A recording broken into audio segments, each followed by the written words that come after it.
నిన్న మీడియా పరంగా నా గురించి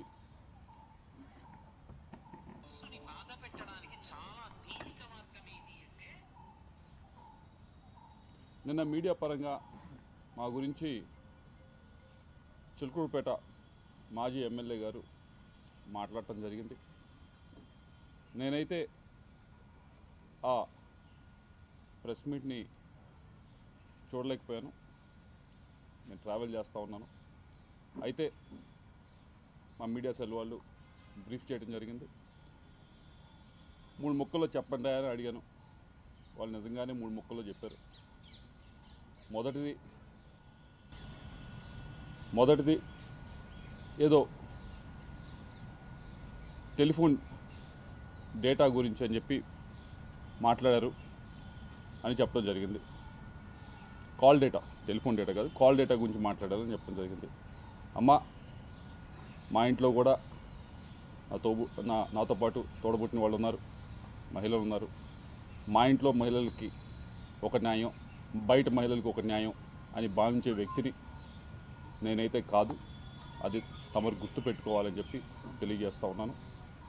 రెండో విషయం, ఏదో ల్యాండ్ విషయం అని చెప్పి మాట్లాడారు. ఏదో విశాఖపట్నంలో ఏదో ల్యాండ్ ఉంది, అది ఇది మాట్లాడటం జరిగింది. అమ్మ, మేము 45 సంవత్సరాలుగా 1977 నుంచి విజ్ఞాన విద్యా సంస్థ నడుపుతూ ఉన్నాం. ఈ 45 సంవత్సరాల పైగా ఉన్న ప్రయాణంలో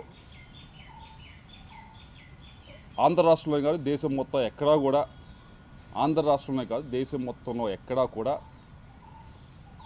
గవర్నమెంట్కి మేము రిక్వెస్ట్ పెట్టి మాకు ల్యాండ్ అలాట్ చేయండి అని చెప్పి ఒక్క దగ్గరన్నా మేము ల్యాండ్ అలాట్ చేయించుకున్న దాఖలాలు ఉంటే దయచేసి మీడియా మిత్రులకు చూపించాలి, లేకపోతే బయటికి తీసుకొచ్చి చూపించండి. తప్పకుండా 45 సంవత్సరాలు ఎప్పుడూ కూడా మేము ఎక్కడ ఏ గవర్నమెంట్ దగ్గర నుంచి కూడా ల్యాండ్ మేము విద్యా సంస్థలు పెడతాము, మాకు ల్యాండ్ ఇవ్వండి అని చెప్పి మేము ఎప్పుడూ కూడా అడిగింది లేదు, తీసుకుంది లేదు. వచ్చి 9 నెలలు అవుతుంది. అమరావతిలో చాలామంది ఇంకా మాకంటే కూడా అక్రెడిటేషన్ తక్కువ ఉన్న వాళ్ళు కూడా స్కూల్స్ కానీ యూనివర్సిటీస్ కానీ పెట్టుకుంటామని చెప్పి ల్యాండ్ కోసం అప్లై చేస్తున్నారు. నేను ఇప్పటిదాకా, మీరు చూసుకోండి, ఎక్కడికన్నా ఏ ఆఫీస్ దగ్గరికి వెళ్ళి చూసుకోండి, ఇప్పటిదాకా నేను ఒక అప్లికేషన్ అమరావతిలో నాకు ల్యాండ్ ఉందని చెప్పి పెట్టింది కూడా లేదు. విశాఖపట్నం ల్యాండ్కి సంబంధించి అది 2009లో మేము అప్పుడు కాంగ్రెస్ గవర్నమెంట్ ఉన్నప్పుడు, మీకు ఎవరో తప్పు ఇన్ఫర్మేషన్ ఇస్తున్నారు, 2019 అని కాదు, 2009లో కాంగ్రెస్ గవర్నమెంట్ ఉన్నప్పుడు ఆక్షన్ వేస్తే అలాట్మెంట్ కాదు, అలాట్మెంట్కి ఆక్షన్కి కొంచెం తేడా తెలుసుకోండి. ఆక్షన్ వేస్తే ఫెయిర్ ఆక్షన్లో మిగతా వాళ్ళతో పాటు మేము ఆక్షన్లో పాల్గొని హయ్యెస్ట్ రేట్, అప్పటికి ఇప్పటికీ ఎడ్యుకేషన్ ఇన్స్టిట్యూషన్ హయ్యెస్ట్ రేట్ పెట్టి తీసుకున్నది మేము. కాబట్టి ఒకసారి ఎవరో మీకు బ్రీఫ్ చేస్తూ ఉన్నారు, వారిని డేటానా సరిగ్గా ఇవ్వమని చెప్పి కోరుతా ఉన్నాం.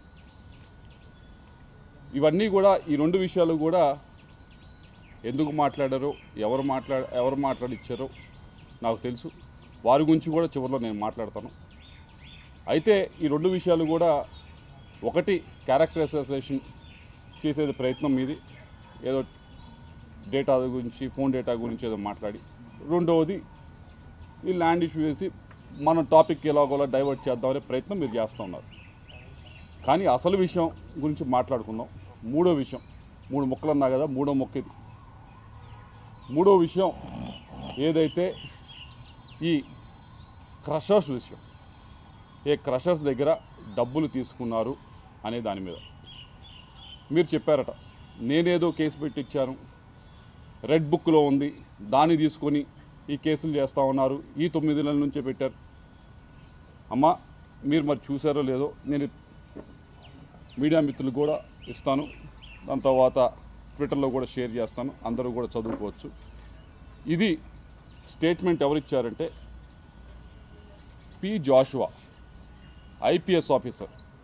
ఈయనకి సర్వీసు 2040 దాకా ఉంది సర్వీసు.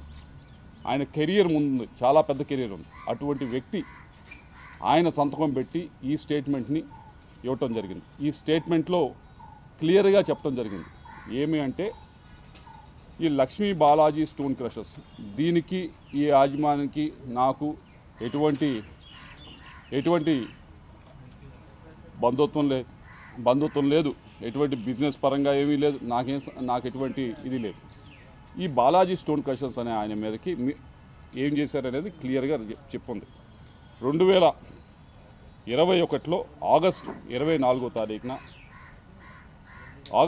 2021లో మీ వైపు నుంచి మీరు ఒక కంప్లైంట్ని వీళ్ళ పైన మీరు మూవ్ చేయడం జరిగింది.